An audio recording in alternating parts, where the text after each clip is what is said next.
Okay, continue. Accepting Shabbos on oneself. The general custom is that a woman completes her mitzvah, Hadlakas Neiros. That is, she has lit all of the candles and make her bracha. It is how considered the Shabbos for her. The automatic acceptance means that she may not do any melacha, work that is forbidden on Shabbos. However, the other members of the household, that's what I was question, are not necessarily bound by her acceptance of Shabbos. As long as it is not yet sunset, they are permitted to continue do melacha as long as they haven't included themselves in her acceptance of the Shabbos. So our law is, right, if she lit the candles, and so that's considered as she accepted Shabbos. Of course, she might stipulate, like preferably out loud, but or like in her mind, that I'm going to light the candles, but I'm not going to accept the Shabbos now, right? And of course, it's proper when we do annulment of the vows. So after the annulment of the vows, so say I'm going to light the candles,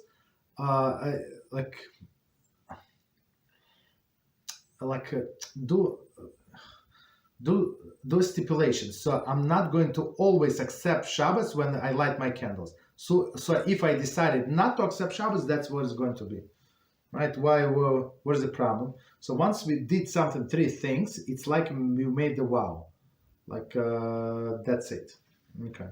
But if we say, okay, even though I'm going to do 3 times in a row some things, I'm not accepting upon myself as a neder. So that's why we say bli neder. I'm not obligating myself. Okay. So even though she lit the candles, let's say as we advise her, 10 minutes before the candle lighting, so 28 minutes before the sunset, right? So her kids can do still, I don't know, laundries, whatever. She can they can do many other things, no problem. Or her husband. When man lights the Shabbos candles, he does not automatically accept Shabbos with the performance of this mitzvah. Still, if he would like to do melacha, it is best for him to have specific intent not to accept Shabbos with his life.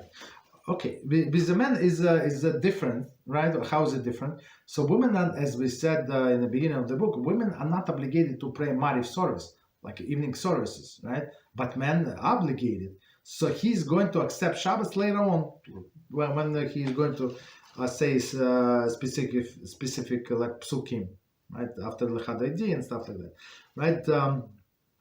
Some say it's 2 last verses of the Lechad when we turn back to the entrance door, right? Some say it's next Psalm 92. That does not make any difference. Like it's 5 seconds difference. Like doesn't matter. But he's going to accept there, right? So if, for example, wife is late and he's going to light the candles, so he's not accepting Shabbos.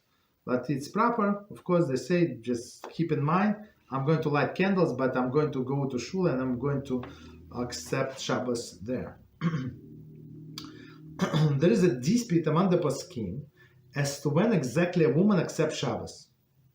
Some authorities contend, so that's very interesting, that it is her bracha on the lighting of the candles. Therefore, although we usually recite bracha before performance of the mitzvah, in this case it is not possible because she will be forbidden to light the candles. Thus she first lights the candles and covers her eyes, therefore not to derive any benefit from the candles, and then make the bracha. This is to some degree is considered as she had recited the bracha before performing of the mitzvah. Since this one does not derive benefit from the candles, the mitzvah has not been fulfilled. So let's try to understand that, because it's very, very important, and it's one of the it does not say here, but that's one of the difference between the Ashkenazi custom and Sephardi custom. It does not say, but we're going to explain. Okay. So the question is when the woman actually fulfill this mitzvah of lighting candles, but when she lights the candle, or when she say the blessing. So if we say the mitzvah is lighting of the candles, so naturally it should be when she lights the candle she fulfill the mitzvah, right? So it's very interesting. So we say here a little different. So we say here our poskim say majority that she accepts Shabbos with a blessing, right? So she said Baruch atah Hashem that commanded us to light the candles. Okay, so our custom is first woman, as we discussed last time, she would turn off the light, let's say in her dining living room, turn off the electric light, all of the lights, then turn them on quietly, no talking, lights all of the candles, whatever candles, how many candles she lights. Some, as you said last time, some people light a bigger number of candles. It's your own business. Quietly, right? So she finished. If she needs to extinguish match, she can. Some people crazy say they cannot. They're crazy. So if she needs to, or just put it down and it's going to go off by itself. And then she does this motion with her hands. Close, right? Close your eyes, right? And then say the blessing, and open her eyes and derive benefit from the candles. So benefit is seen. So once she lit the candles, she must close your eyes as soon as possible, not to derive any benefit. As we said last time, if she would light the candles and do not derive any benefit, so this candle lighting was 100% in vain. Blessing, but blessing was in vain, which is a big problem. So when she closed her eyes, right, she did not derive benefit. Now she said the blessing, and in some sense now she's going to, she opens her eyes and derives benefit. Continue. Other authorities have the opinion that woman accepts Shabbos upon herself with the actual lighting of the candles, not with the bracha. According to this opinion, once she has lit the candles, she is no longer permitted to blow out the match. Exactly what as we said here. Instead, she should just place a burning match on a safe place, for example, a candle tray, and let it extinguish by itself. I mean, even though it is allowed to extinguish the match, even I'm not talking about first opinion, but the thing is we try not to extinguish fire, for whatever reason. So if you have some they say on a tray, it can leave a mark. So some people have some like ashtray or something like to put there a match, or some other like a metal container that would not get burned, right?